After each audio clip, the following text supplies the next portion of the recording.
Live ന്യൂസിലേക്ക് വിശദമായി. Kannur എരഞ്ഞോളിയിലെ steel bomb സ്ഫോടനത്തിൽ CPIഎമ്മിനെതിരെ ഗുരുതര ആരോപണവുമായി പ്രദേശവാസിയായ യുവതി. തൊട്ടടുത്ത പറമ്പിൽ നേരത്തെ ബോംബുകൾ കണ്ടെത്തിയപ്പോൾ പാർട്ടിക്കാർ എടുത്തുമാറ്റി. പോലീസിനെ വിവരമറിയിച്ചില്ല. പ്രദേശത്ത് സ്ഥിരമായി ബോംബ് നിർമ്മാണം നടക്കുന്നുണ്ട്. ഭയന്നിട്ടാണ് ആരും പ്രതികരിക്കാത്തതെന്നും യുവതിയുടെ വെളിപ്പെടുത്തൽ. ഈ വീടിന്റെ പറമ്പത്ത് നിന്ന് 3 ബോംബ് ഇവരെടുത്തോണ്ട് പോയിട്ടുണ്ട്.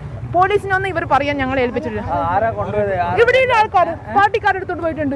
അത് 10-15 വർഷം മുമ്പേ ഞങ്ങളുടെ ഈ വീട് വാടക കൊടുത്തു പോയിട്ടുണ്ട്. അപ്പോഴേ ഇതുണ്ട്. ഇപ്പൊ ഒരാൾ മരിച്ചുകൊണ്ട് ഇത് വെളിയിൽ വന്നു. ഇല്ല, ഇത് പിന്നെ ഇങ്ങനെ തന്നെ നിൽക്കണ്ട. ഇവര് ഹബ്ബാണ് ഇവരുടെ. അത് ഇതിന്റെ അടുത്തായിരുന്നു ഹബ്ബ് ഉണ്ടായിരുന്നത്. ആളൊഴിഞ്ഞ വീടുകളെല്ലാം ഹബ്ബാണ് ഇവരുടെ. പലരും പേടിച്ചിട്ടാണ് പറയുന്നത്. കാരണം ഇവരുടെ വീടുകളിൽ ബോംബെറിയും, ഇല്ലെ വീടുകൾ ജീവിക്കാൻ അനുവദിക്കില്ല. സജോ ദേവസ്വണ്ട് വാർത്തയുടെ വിശദാംശങ്ങളുമായി ഇപ്പോൾ കണ്ണൂരിൽ നിന്ന്. സജോ, ആ യുവതി പറയുന്നത് നേരത്തെയും സമാനമായ രീതിയിൽ സംഭവങ്ങളുണ്ട്. CPIഎമ്മിനെതിരെ കൃത്യമായി തന്നെ അവർ ആരോപണങ്ങൾ ഉന്നയിക്കുന്നുണ്ടല്ലോ. എന്തൊക്കെയാണ് വിവരങ്ങൾ സജോ?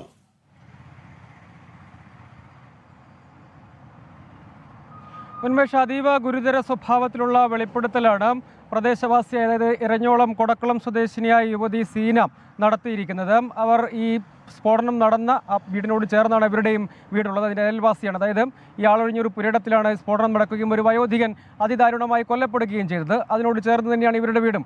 അവർ പറയുന്നത് ഈ പ്രദേശത്ത് ബോംബ് നിർമ്മാണം കാലങ്ങളായി നടക്കുന്നുണ്ട്. എതിർക്കാൻ എല്ലാവർക്കും ഭയമാണ്. എതിർത്താൽ ആക്രമണമായിരിക്കും ഉണ്ടാവുക. ജീവിക്കാൻ സമ്മതിക്കില്ല. പക്ഷേ സഹികെട്ടാണ് ഇപ്പോൾ ഇത് തുറന്നു പറയുന്നത്. പലപ്പോഴും ബോംബ് നിർമ്മിക്കുന്നുണ്ട്. അവരുടെ സമീപത്തെ പറമ്പിൽ നിന്ന് തന്നെ, അവരുടെ വീടിനോട് ചേർന്ന് തന്നെ ബോംബുകൾ നേരത്തെ കണ്ടെടുത്തതാണ്. 3 ബോംബുകൾ ആ ഘട്ടത്തിൽ കണ്ടെടുത്തു. അന്ന് CPIമാർ വന്ന് എടുത്തുകൊണ്ട് പോയി. ആരെയും അറിയിച്ചില്ല. ആ വിവരം മറച്ചുവെച്ചു. അങ്ങനെ പല സ്ഥലത്തും ബോംബുകൾ കാണും. പുറത്തിറങ്ങി നടക്കാൻ പോലും ഭയമാണ്. എവിടെയെല്ലാം ബോംബുകൾ ഉണ്ടാകുമെന്ന് പോലും പറയാൻ കഴിയുകയില്ല. പല ആളൊഴിഞ്ഞ പറമ്പുകൾ, വീടുകൾ, കെട്ടിടങ്ങൾ, അവയൊക്കെ ഇത്തരം ക്രിമിനൽ സംഘങ്ങൾ താവളമാക്കുന്നു, ബോംബ് നിർമ്മിക്കുന്നു. അവരുടെ നിയന്ത്രണത്തിൽ ആ പ്രദേശത്തിൻ്റെ ഇത്തരം ക്രിമിനൽ കൊട്ടേഷൻ സംഘങ്ങളുടെയൊക്കെ നിയന്ത്രണത്തിലേക്കാണ് കാര്യങ്ങൾ പലപ്പോഴും ഉണ്ടാകുന്നത്. അതിന് CPIഎമ്മിൻ്റെ സംരക്ഷണം പലപ്പോഴും ലഭിക്കാറുണ്ട്. എതിർക്കാൻ കഴിയുകയില്ല. ഭയന്ന് ജീവിക്കുക എന്ന സാഹചര്യമാണ്. എവിടെയൊക്കെ ബോംബുണ്ടാകുമെന്ന് പറയാൻ കഴിയില്ല. പറമ്പിൽ പുറത്തിറങ്ങി നടന്നാൽ പോലും ആരുടെയൊക്കെ ജീവന് സുരക്ഷയുണ്ട് എന്ന് പറയാൻ കഴിയുകയില്ല. പലപ്പോഴും ഇത്തരത്തിൽ പറമ്പിൽ മറ്റ് സാധനങ്ങളൊക്കെ ശേഖരിക്കുന്നതിന് വേണ്ടി, ആദായം ശേഖരിക്കുന്നതിന് വേണ്ടി, ഇത്തരം വസ്തുക്കളൊക്കെ ശേഖരിക്കുന്നതിന് വേണ്ടിയൊക്കെ പോകും. അവരുടെയൊക്കെ ജീവന് വല്ല ഉറപ്പുമുണ്ടോ എന്ന് പറയാൻ കഴിയുകയില്ല. പലപ്പോഴും ഇത്തരം സംഭവങ്ങൾ തുടർച്ചയായി ഉണ്ടാകുന്നുണ്ട്. ഇതൊക്കെ തുറന്നു പറയാനും വെളിപ്പെടുത്താനും ആളുകൾക്ക് ഭയമാണ്. പോലീസിൻ്റെ ഭാഗത്തു നിന്ന് കാര്യക്ഷമമായ ഇടപെടൽ ഉണ്ടാകാറില്ല, അല്ലെങ്കിൽ അത് പോലീസിലേക്ക് എത്താറില്ല. എത്തിയാൽ തന്നെ ആ അന്വേഷണം ഒരു ഘട്ടം കഴിഞ്ഞാൽ മുന്നോട്ട് പോകാറില്ല എന്നതാണ് മറ്റൊരു ഏറ്റവും പ്രധാനപ്പെട്ടത്. നേരത്തെ തന്നെ ഉയർന്ന ഏറ്റവും വലിയ ഗുരുതരമായ ആരോപണം വന്നത് ബോംബ് നിർമ്മാണ കേന്ദ്രങ്ങൾ ജില്ലയുടെ വിവിധ കേന്ദ്രങ്ങളിൽ നടക്കുന്നു എന്നത് എല്ലാവർക്കും അറിവുള്ള കാര്യമാണ്. പക്ഷേ പലപ്പോഴും അത്തരം കേന്ദ്രങ്ങൾ പൂട്ടിക്കാനോ അവിടെയൊക്കെ പൂർണ്ണമായും അമർച്ച ചെയ്യാനോ കഴിയാതെ പോകുന്നുണ്ട്. ഈ ഇടങ്ങളിലും അത് സാധ്യമാകുന്നു. എരഞ്ഞോളി, കൊടക്കളം ഉൾപ്പെടെയുള്ള മേഖലകളിൽ പല രാഷ്ട്രീയ സംഘർഷങ്ങളും സമീപത്തെ കതിരൂരിലുമൊക്കെ തുടർച്ചയായി ഉണ്ടായിട്ടുണ്ട്. രാഷ്ട്രീയ സംഘർഷങ്ങൾ, രാഷ്ട്രീയ കൊലപാതകങ്ങൾ, അതിൽ നിരപരാധികളും ഇരയാകുന്നു. ഏറ്റവും ഒടുവിൽ ഇരയായത് കൊടക്കളം സ്വദേശിയായ വേലായുധനാണ്. അതിനോട് ചേർന്ന് തന്നെയും നേരത്തെയും ബോംബുകൾ കിട്ടുന്നു. അത് അങ്ങനെ ബോംബുകൾ കിട്ടിയാൽ തന്നെ സാധാരണഗതിയിൽ പോലീസിൽ വിവരം അറിയിക്കുക, ബോംബ് സ്ക്വാഡ് എത്തി നിർവീര്യമാക്കും. അതിൻ്റെ മറ്റു അന്വേഷണങ്ങളിലേക്ക് കടക്കേണ്ടതാണ്. അതൊക്കെ മറച്ചുവെച്ചു. അതെന്തിനു മറച്ചു വെച്ചു എന്നത് സുപ്രധാന ചോദ്യമാണ്. CPIഎമ്മിനെതിരെ ഉയരുന്ന വളരെ ഗുരുതരമായ ഒരു ആരോപണമായി കൂടി പറയേണ്ടതുണ്ട്. അവർ പറയുന്നത്, തുറന്നു പറയുന്നതിൽ തനിക്ക് ഭയമുണ്ട്. പക്ഷേ സഹികെട്ടിട്ടാണ്. ഇനിയും എന്തിനാണ് ഭയന്ന് മാറി നിൽക്കുന്നത്? ഇനിയും എന്തിനാണ് പറയാതിരിക്കുന്നത്? ഇത്തരം സംഭവങ്ങൾ ഉണ്ടാകുന്നു. നിരപരാധിയായ ഒരു മനുഷ്യന് ജീവൻ നഷ്ടമായി. തൻ്റെ പിതാവടക്കം പറമ്പിൽ അടക്കയും തേങ്ങയും ഒക്കെ എടുക്കാൻ വേണ്ടി സ്വന്തം പറമ്പിലേക്കൊക്കെ പോകുന്നതാണ്. അങ്ങനെ പോകുമ്പോൾ ഇത് സംഭവിക്കില്ല എന്ന് ഉറപ്പ് പറയാൻ കഴിയുകയില്ല. ഇതുപോലെയുള്ള സംഭവങ്ങളും അപകടങ്ങളും ഉണ്ടാകില്ല എന്ന് പറയാൻ കഴിയുകയില്ല. അങ്ങനെ പല സ്ഥലത്തും ഇങ്ങനെ ബോംബുകൾ ഉണ്ടാകുന്നു, അവ സൂക്ഷിക്കുന്നു, നിർമ്മാണം നടക്കുന്നു. CPIഎം നേതൃത്വം അവർക്ക് സംരക്ഷണം കൊടുക്കുന്നു. ഇത് തടയണം, ഇത് അവസാനിപ്പിക്കണം എന്ന് അവർ ആവശ്യപ്പെടുകയാണ്. ശരി സജോ ദേവസ്യാണ് വിശദാംശങ്ങൾ നൽകിയത് കണ്ണൂരിൽ നിന്നും. ഡൽഹി മദ്യനയ അഴിമതി കേസിൽ മുഖ്യമന്ത്രി അരവിന്ദ് കെജ്രിവാളിന് ജാമ്യമില്ല. ജുഡീഷ്യൽ കസ്റ്റഡി ജൂലൈ 3 വരെ നീട്ടി. ഡൽഹി റൌസ് അവന്യൂ കോടതിയുടേതാണ് നടപടി. രാധാകൃഷ്ണനുണ്ട് ഡൽഹിയിൽ നിന്ന്. ആർക്കെ വിശദാംശങ്ങൾ? കെജ്രിവാളിന് തിരിച്ചടിയാണ് ഇപ്പോഴും ഉണ്ടായിരിക്കുന്നത്. കെജ്രിവാളിൻ്റെ അപേക്ഷ ഇപ്പോൾ പരിഗണിക്കാൻ പറ്റുന്ന സാഹചര്യമല്ല എന്ന് വിലയിരുത്തിയാണ് കോടതിയുടെ നടപടി. ജൂലൈ 2 വരെ അദ്ദേഹത്തിന് ജുഡീഷ്യൽ കസ്റ്റഡിയിൽ തുടരേണ്ടി വരും. കെജ്രിവാളിനെ സംബന്ധിച്ച് ഈ ഒരു കാലയളവ് രാഷ്ട്രീയമായിട്ട് തന്നെ വലിയ ഒരു പ്രശ്ന ബാധിത ആയതുകൊണ്ട് തന്നെ വലിയ സങ്കീർണമായിട്ടുള്ള ഒരു അവസ്ഥയിലേക്ക് കാര്യങ്ങളെ കൊണ്ടെത്തിക്കും. നമുക്കറിയാവുന്ന പോലെ ഡൽഹിയിൽ വ്യത്യസ്തങ്ങളായിട്ടുള്ള വിഷയങ്ങൾ, പ്രത്യേകിച്ച് ജലവുമായി ബന്ധപ്പെട്ടിട്ടുള്ള വിഷയങ്ങളൊക്കെ നടക്കുന്ന ഒരു പശ്ചാത്തലത്തിൽ മുഖ്യമന്ത്രി ജയിലിനുള്ളിൽ കഴിയേണ്ടി വരുന്നത് എത്രത്തോളം രാഷ്ട്രീയമായിട്ട് ആം ആദ്മിയെ സംബന്ധിച്ച് മുന്നോട്ട് കൊണ്ടുപോകാൻ സാധിക്കും എന്നതടക്കമുള്ള ചോദ്യങ്ങൾ ഉയർത്തുന്നതാണ് ഇന്നത്തെ കോടതിയുടെ തീരുമാനം. 2-ാം തീയതി വരെ ജുഡീഷ്യൽ കസ്റ്റഡിയിൽ കെജ്രിവാളിന്റെ റിമാൻഡ് നീട്ടിക്കൊണ്ടാണ് ഇപ്പോൾ കോടതിയുടെ ഭാഗത്തു നിന്ന് തീരുമാനം ഉണ്ടായിരിക്കുന്നത്. ഒരുപക്ഷെ കെജ്രിവാളിന് ഇനി ഹൈക്കോടതി അടക്കമുള്ള മാർഗ്ഗങ്ങളെ ജാമ്യം തേടി സമീപിക്കേണ്ട ഒരു സാഹചര്യമായിരിക്കും വരിക. ED വളരെ ശക്തമായിട്ടുള്ള നിലപാടാണ് ഇക്കാര്യത്തിൽ സ്വീകരിച്ചത്. കെജ്രിവാളിനെതിരെ കൃത്യമായിട്ടുള്ള തെളിവുകളുണ്ട്. ആ തെളിവുകൾ ബോധ്യപ്പെടുന്ന ഒരു സാഹചര്യത്തിൽ കെജ്രിവാളിന് ജാമ്യം അനുവദിക്കരുത് എന്നുള്ളതായിരുന്നു EDയുടെ ഭാഗത്തു നിന്നുള്ള ആവശ്യം. ഇത് അടക്കം അംഗീകരിച്ചുകൊണ്ടാണ് കോടതിയുടെ നടപടി. സംസ്ഥാനത്ത് കാലവർഷം സജീവമാകുന്നു. 2 ദിവസം ശക്തമായ മഴയ്ക്ക് സാധ്യത. തിരുവനന്തപുരം, കൊല്ലം, പത്തനംതിട്ട, ആലപ്പുഴ, കോട്ടയം, എറണാകുളം, ഇടുക്കി, കണ്ണൂർ, കാസർഗോഡ് ജില്ലകളിൽ ഇന്ന് യെല്ലോ അലർട്ട് പ്രഖ്യാപിച്ചു. വെള്ളിയാഴ്ച മുതൽ അതിശക്തമായ മഴയ്ക്ക് സാധ്യത എന്നാണ് പ്രവചനം. അലക്സ് മുഹമ്മദ് ഉണ്ട് തിരുവനന്തപുരത്ത്. അലക്സ്, എന്താണ് പുതുക്കിയ കാലാവസ്ഥാ മുന്നറിയിപ്പ്? ഉന്മേഷ, സംസ്ഥാനത്ത് കാലവർഷം സജീവമാകുമെന്ന് കേന്ദ്ര കാലാവസ്ഥാ വകുപ്പ് അറിയിക്കുന്നുണ്ട്. പ്രത്യേകിച്ച് ഇന്നും നാളെയും മഴ ശക്തമാകും. വിവിധയിടങ്ങളിൽ മഴ ശക്തമാകും. അത് മധ്യ കേരളത്തിലും തെക്കൻ കേരളത്തിലും വടക്കൻ കേരളത്തിലും സമാനമായി മഴ ശക്തമാകാൻ സാധ്യതയുണ്ട്. പലയിടങ്ങളിലും ഒറ്റപ്പെട്ട അതിശക്തമായ മഴയ്ക്ക് പോലും സാധ്യതയുണ്ട് എന്നുള്ള പ്രവചനം കേന്ദ്ര കാലാവസ്ഥാ വകുപ്പ് നൽകുന്നുണ്ട്. തിരുവനന്തപുരം, കൊല്ലം, പത്തനംതിട്ട, ആലപ്പുഴ, കോട്ടയം, എറണാകുളം, ഇടുക്കി, കണ്ണൂർ, കാസർഗോഡ് ജില്ലകളിൽ ഇന്ന് യെല്ലോ അലേർട്ട് പ്രഖ്യാപിച്ചിട്ടുണ്ട്. ശക്തമായ മഴയ്ക്കുള്ള സാധ്യതാ മുന്നറിയിപ്പാണ് യെല്ലോ അലേർട്ട്. തിരുവനന്തപുരം, കൊല്ലം, ആലപ്പുഴ, കണ്ണൂർ, കാസർഗോഡ് ജില്ലകളിൽ നാളെ മഴ മുന്നറിയിപ്പ് നൽകിയിട്ടുണ്ട്. വെള്ളിയാഴ്ച മുതൽ അതിശക്തമായ മഴയ്ക്ക് സാധ്യതയുണ്ടെന്നാണ് കേന്ദ്ര കാലാവസ്ഥാ വകുപ്പിന്റെ പ്രവചനം. കാരണം വ്യാഴാഴ്ചയോടെ ഈ കേരള തീരത്തേക്കുള്ള അല്ലെങ്കിൽ കേരളത്തിലേക്കുള്ള കാലവർഷക്കാറ്റ് ശക്തി പ്രാപിക്കുമെന്നാണ് കേന്ദ്ര കാലാവസ്ഥാ വകുപ്പ് അറിയിക്കുന്നത്. അതിനാൽ വ്യാഴാഴ്ച രാത്രിക്കു ശേഷം വെള്ളിയാഴ്ച മുതൽ സംസ്ഥാനത്ത് അതിശക്തമായ മഴയ്ക്ക് സാധ്യതയുണ്ട്. പ്രത്യേകിച്ച് മധ്യ കേരളത്തിലും വടക്കൻ കേരളത്തിലും മഴ കനക്കാൻ സാധ്യതയുണ്ട് എന്നുള്ളതാണ് പ്രധാനപ്പെട്ട മുന്നറിയിപ്പ്. വെള്ളിയാഴ്ച മുതൽ വടക്കൻ കേരളത്തിലെ ജില്ലകളിൽ അതിശക്തമായ മഴയ്ക്കുള്ള സാധ്യതാ മുന്നറിയിപ്പായ ഓറഞ്ച് അലർട്ട് നൽകിയിട്ടുണ്ട്. മലപ്പുറം, കോഴിക്കോട്, കണ്ണൂർ ജില്ലകളിൽ വെള്ളിയാഴ്ച ഓറഞ്ച് അലർട്ട് പ്രഖ്യാപിച്ചിട്ടുണ്ട്. തൊട്ടടുത്ത ദിവസങ്ങളിലാകട്ടെ 4 ജില്ലകളിലും 5 ജില്ലകളിലും ഒക്കെ ഓറഞ്ച് മുന്നറിയിപ്പ് ഇതിനോടകം നൽകിയിട്ടുണ്ടെന്നുള്ളതാണ് ഏറ്റവും പ്രധാനപ്പെട്ട കാര്യം. ആ ദിവസങ്ങളിൽ സ്വാഭാവികമായി പൊതുജനങ്ങൾ ജാഗ്രത പാലിക്കണം. ഈ മഴയ്ക്കൊപ്പം ശക്തമായ കാറ്റിനും ഇടിമിന്നലിനും സാധ്യതയുള്ളതിനാൽ പൊതുജനങ്ങൾ ജാഗ്രത പാലിക്കണമെന്ന് ദുരന്ത നിവാരണ അതോറിറ്റി അറിയിക്കുന്നുണ്ട്. കടലിൽ ശക്തമായ കാറ്റിനും മോശം കാലാവസ്ഥയ്ക്കും സാധ്യതയുള്ളതിനാൽ കേരള, കർണാടക, ലക്ഷദ്വീപ് തീരങ്ങളിൽ മത്സ്യബന്ധനത്തിന് വിലക്കേർപ്പെടുത്തിയിട്ടുണ്ട്. ഉന്മേഷ്. അലക്സ് മുഹമ്മദാണ് തിരുവനന്തപുരത്ത് നിന്ന് വിവരങ്ങൾ നൽകിയത്. കോഴിക്കോട് മിഠായി തെരുവിലെ ചെരുപ്പ് കടയിൽ മോഷണം നടത്തിയ പ്രായപൂർത്തിയാകാത്തയാൾ പിടിയിൽ. മോഷണത്തിന്റെ ദൃശ്യങ്ങൾ ഇതിനിടെ പുറത്തു വന്നിട്ടുണ്ട്. സമീർ സി മുഹമ്മദ് വിശദാംശങ്ങളുമായി കോഴിക്കോട് നിന്ന് ചേരുന്നുണ്ട്. സമീർ, വിവരങ്ങൾ എന്തൊക്കെയാണ്?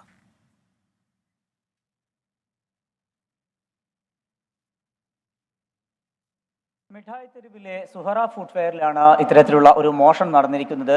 ഈ കട ഉടമ അതിന് മുകളിലുള്ള കെട്ടിടത്തിലേക്ക് പോയതായിരുന്നു. ആ സമയത്താണ് ഈ മോഷണം നടന്നത്. ആ മോഷണത്തിന്റെ ദൃശ്യങ്ങൾ CCTVയിൽ പതിയുകയും ചെയ്തു.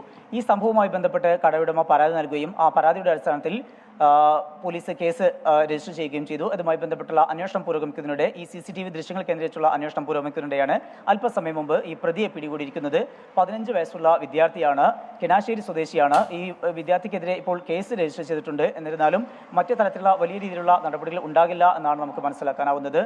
ജുവനൈൽ ജസ്റ്റിസ് ബോർഡിന് ഈ കുട്ടിയെ കൈമാറും. എന്നിട്ട് ഈ കുട്ടിയെ കൗൺസിലിംഗിന് വിധേയനാക്കാനും അതുപോലെ തന്നെ ഈ കുട്ടിയുടെ ആവശ്യങ്ങൾ എന്താണ് എന്ന് ചോദിച്ചറിയാനുമാണ് നിലവിൽ തീരുമാനിച്ചിരിക്കുന്നത്. തുടർന്ന് അതുമായി ബന്ധപ്പെട്ടുള്ള നടപടികൾ പൂർത്തീകരിച്ചുകൊണ്ട് രക്ഷിതാക്കൾക്കൊപ്പം ഇടാനാണ് പോലീസിന്റെ തീരുമാനം. സമീർ സി മുഹമ്മദ്, കോഴിക്കോട്.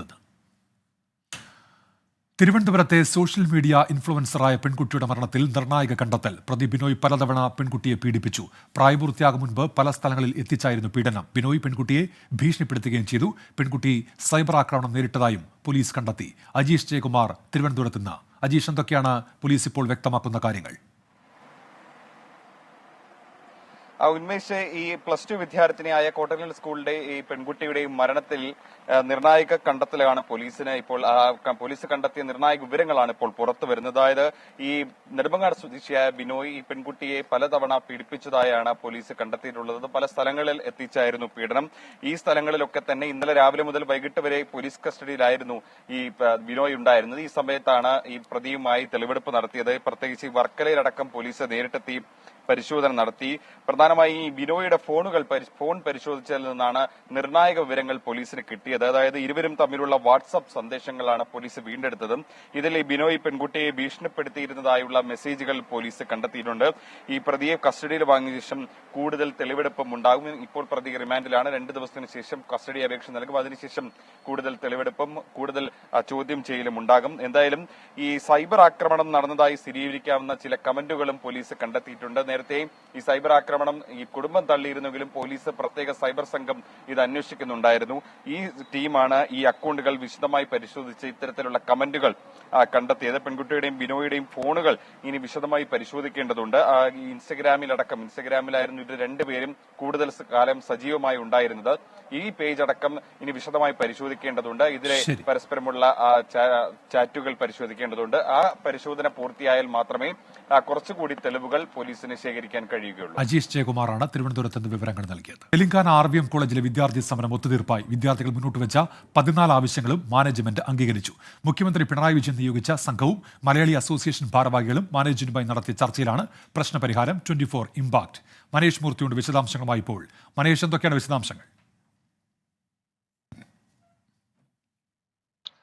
ഉന്മേഷ്, 14 ആവശ്യങ്ങളാണ് വിദ്യാർത്ഥിനികൾ ഉന്നയിച്ചിരുന്നത്. ആ 14 ആവശ്യങ്ങൾ എന്ന് പറയുന്നത് ഒരുപക്ഷെ നമ്മുടെ മൗലിക അവകാശങ്ങൾ പോലും അതിൽ ഉൾപ്പെടുന്നു എന്നുള്ളതാണ് ഏറ്റവും പ്രധാനപ്പെട്ട കാര്യം. അത്രയധികം ദുരിതം അനുഭവിച്ചിരുന്നു ഇവിടുത്തെ വിദ്യാർത്ഥികൾ എന്നുള്ളതാണ് നമുക്ക് മനസ്സിലാക്കാൻ സാധിക്കുന്നത്. അതിൽ ഇവരെഴുതിയ 14 ആവശ്യങ്ങളിൽ ഏറ്റവും പ്രധാനമായി അവർ ഉന്നയിക്കുന്നത് റൈറ്റ് ടു വെയർ ക്ലോത്ത്സ് എന്നാണ്. അതായത് ഞങ്ങൾക്ക് ഇഷ്ടമുള്ള വസ്ത്രം, അത് ഈ പറഞ്ഞ രീതിയിൽ കോളേജിലാണെങ്കിലും ശരി ആശുപത്രിയിലാണെങ്കിലും ശരി ഞങ്ങൾക്ക് ഇഷ്ടപ്പെട്ട വസ്ത്രം ധരിക്കാനുള്ള അനുമതി നൽകണം എന്നുള്ളതാണ് അവിടെ 13ാമത്തെ ആവശ്യമായി അതിൽ ഉന്നയിച്ചിരിക്കുന്നത്. അത്രയധികം പീഡനം അവർ അവിടെ അനുഭവിച്ചിരുന്നു എന്നുള്ളതാണ് നമുക്ക് ഇതിൽ നിന്ന് മനസ്സിലാക്കാൻ സാധിക്കുന്നത്. എന്തായാലും കൂടുതൽ ഫാക്കൽറ്റികളെ നിയോഗിക്കുക, ഭക്ഷണത്തിനുള്ള ക്യാൻറ്റീനിലുള്ള ആക്സസ്, ലൈബ്രറിയിലുള്ള ആക്സസ്, അങ്ങനെയുള്ള നിരവധി ആവശ്യങ്ങൾ. അതുപോലെ തന്നെ ഫോൺ ഉപയോഗിക്കാനുള്ള സ്വാതന്ത്ര്യം, മാസത്തിൽ ഒരിക്കൽ ഔട്ടിങ്ങിനുള്ള സ്വാതന്ത്ര്യം, അതായത് മാസത്തിൽ ഒരിക്കൽ ഒന്ന് ഈ പറഞ്ഞ ഹോസ്റ്റലിൽ നിന്ന് പുറത്തിറങ്ങാനുള്ള സ്വാതന്ത്ര്യം അല്ലെങ്കിൽ അതിനുള്ള അനുമതി. ഇത്തരം കാര്യങ്ങളാണ് ഈ 14 ആവശ്യങ്ങൾ എന്ന് പറയുന്നത്. എന്തായാലും അതെല്ലാം തന്നെ ഇന്നിപ്പോൾ അംഗീകരിച്ചിരിക്കുന്നു. മുഖ്യമന്ത്രി പിണറായി വിജയന് കഴിഞ്ഞ ദിവസമാണ് ഇവർ പരാതി നൽകിയത്. ആ പരാതിയുടെ അടിസ്ഥാനത്തിൽ മുഖ്യമന്ത്രി നിയോഗിച്ചൊരു സമിതി, ലോക കേരള സഭയിലെ അംഗങ്ങൾ, അതുപോലെ തന്നെ മലയാളി അസോസിയേഷൻ ഭാരവാഹികൾ, മാധ്യമ പ്രവർത്തകർ, അങ്ങനെ എല്ലാവരും ചേർന്നാണ് ഇന്നിപ്പോൾ ഈ പറഞ്ഞ രീതിയിൽ മാനേജ്മെന്റുമായി ഇവർ ചർച്ച നടത്തിയത്. ഈ 14 ആവശ്യങ്ങളും കൃത്യമായി തന്നെ അവർ അംഗീകരിച്ചിരിക്കുന്നു. അത് എഗ്രിമെന്റ് സൈൻ ചെയ്ത വിദ്യാർത്ഥികൾക്ക് നൽകുകയും ചെയ്തിട്ടുണ്ട്. എന്തായാലും കഴിഞ്ഞ 2-3 ദിവസങ്ങളിലായി ഈ വാർത്ത നമ്മൾ സംപ്രേഷണം ചെയ്യുന്നുണ്ട്. നമ്മളാണ് ഈ വാർത്ത ആദ്യം റിപ്പോർട്ട് ചെയ്യുകയും ചെയ്തത്. വളരെയധികം, അതായത് 400-ലധികം വരുന്ന മലയാളി വിദ്യാർത്ഥികളുടെ ദുരിതമാണ് നമ്മൾ റിപ്പോർട്ട് ചെയ്തത്. എന്തായാലും ആ ഒരു കാര്യത്തിന്, ആ ഒരു ദുരിതത്തിന് എന്തായാലും ഇപ്പോൾ പരിഹാരമായിരിക്കുന്നു. 24 ഇമ്പാക്ട്. മനേഷ് മൂർത്തിയാണ് വിവരങ്ങൾ നൽകിയത് ചെന്നൈയിൽ നിന്നും. AC തകരാറിലായതിനെ തുടർന്ന് ദുരിതത്തിലായി സ്പൈസ് ജെറ്റ് വിമാനയാത്രക്കാർ. ഡൽഹിയിൽ നിന്ന് ദർഭംഗയിലേക്കുള്ള വിമാനത്തിലാണ് 1 മണിക്കൂറിലേറെ AC തകരാറിലായത്. നിരവധി യാത്രക്കാർക്ക് അസ്വസ്ഥത അനുഭവപ്പെട്ടു. അച്യുതൻ ഡൽഹിയിൽ നിന്ന്. അച്യുതൻ, ഇക്കാര്യത്തിൽ എന്താണ് ഈ വിമാന കമ്പനി അധികൃതർ നൽകുന്ന വിശദീകരണം? ഉന്മേഷ്, ഇന്ന് രാവിലെയാണ് ഇത്തരത്തിലൊരു AC തകരാറിലായതിനെ തുടർന്ന് സ്പൈസ് ജെറ്റിലെ യാത്രക്കാർ ഒരു ദുരിതം അനുഭവിച്ചത്. കാരണം ഡൽഹിയിലടക്കം ഉഷ്ണതരംഗം പിടിമുറുക്കിയിരിക്കുന്ന ഈ സാഹചര്യത്തിലാണ് ഡൽഹിയിൽ നിന്നുള്ള ദർഭംഗയിലേക്കുള്ള സ്പൈസ് ജെറ്റിന്റെ 486 എന്ന് പറയുന്ന വിമാനത്തിൽ AC തകരാറിലായത്. തുടർന്ന് നിരവധി യാത്രക്കാർക്കാണ് ഈ ഉഷ്ണതരംഗത്തെ തുടർന്ന് വിമാനത്തിനുള്ളിൽ അസ്വസ്ഥത അനുഭവിച്ചത്. ഏതാണ്ട് 1 മണിക്കൂർ അത്തരത്തിൽ AC പ്രവർത്തനരഹിതമായിരുന്നു. അതിനുശേഷം ഈ AC തകരാറ് പരിഹരിച്ചുകൊണ്ട് യാത്ര നടക്കുകയായിരുന്നു എന്നാണ് അധികൃതർ അറിയിച്ചിരിക്കുന്നത്. എന്തായാലും ഇതിൽ വിശദീകരണമൊന്നും സ്പൈസ് ജെറ്റ് ഇതുവരെയും നൽകിയിട്ടില്ല. എന്തായാലും നിരവധി, അതായത് യാത്രക്കാരെ ദുരിതത്തിലാക്കി ഈ നടപടി എന്നുള്ളതാണ്. അച്യുതനാണ് വിശദാംശങ്ങൾ നൽകിയത്. ആന്ധ്രാപ്രദേശിലെ വിശാഖപട്ടണത്ത് ആശുപത്രിയിൽ ജീവനക്കാർ ഇല്ലാത്തതിനെ തുടർന്ന് ഓക്സിജൻ സിലിണ്ടർ ചുമന്ന പിതാവ്. നവജാത ശിശുവിനെ ICUലേക്ക് മാറ്റുന്ന സമയത്ത് ജീവനക്കാർ എത്തിയിരുന്നില്ല. സംഭവത്തിൽ ആന്ധ്രാപ്രദേശ് ആരോഗ്യവകുപ്പ് അന്വേഷണം ആരംഭിച്ചു. മനേഷ് മൂർത്തിയുണ്ട് ചെന്നൈയിൽ നിന്ന്. മനേഷ്, എന്താണ് സംഭവിച്ചത്? ഉന്മേഷ, വിശാഖപട്ടണത്തുള്ള കസ്തൂർബ ഗാന്ധി സർക്കാർ ആശുപത്രിയിലാണ് ഈ ഒരു ദാരുണ സംഭവം ഉണ്ടാകുന്നത്. ഈസ്റ്റ് ഗോദാവരി ജില്ലയിലുള്ള സ്വദേശിയായിട്ടുള്ള സിരിഷ എന്ന് പറയുന്ന യുവതിയെയാണ് അവിടെ ഡെലിവറിക്ക് വേണ്ടി അഡ്മിറ്റ് ചെയ്തത്. കഴിഞ്ഞ ദിവസമാണ് അഡ്മിറ്റ് ചെയ്തത്. ഇന്ന് അവർ രാവിലെ പൂർണ്ണ വളർച്ചയെത്താത്ത കുഞ്ഞിന് ജന്മം നൽകുകയും ചെയ്തിരുന്നു. വളരെ വേഗത്തിൽ തന്നെ ഡോക്ടറുടെ നിർദ്ദേശപ്രകാരം ഈ കുട്ടിയെ ICUലേക്ക് മാറ്റാനുള്ള നിർദ്ദേശം നൽകുന്നു. ഈ ICUലേക്ക് കുട്ടിയെ കൊണ്ടുപോകുന്ന സമയത്താണ് അവിടെ ഓക്സിജൻ എടുക്കുന്നതിന് വേണ്ടി അറ്റൻഡർമാരില്ല എന്നുള്ള കാര്യം നഴ്സുമാർ അറിയിക്കുന്നത്.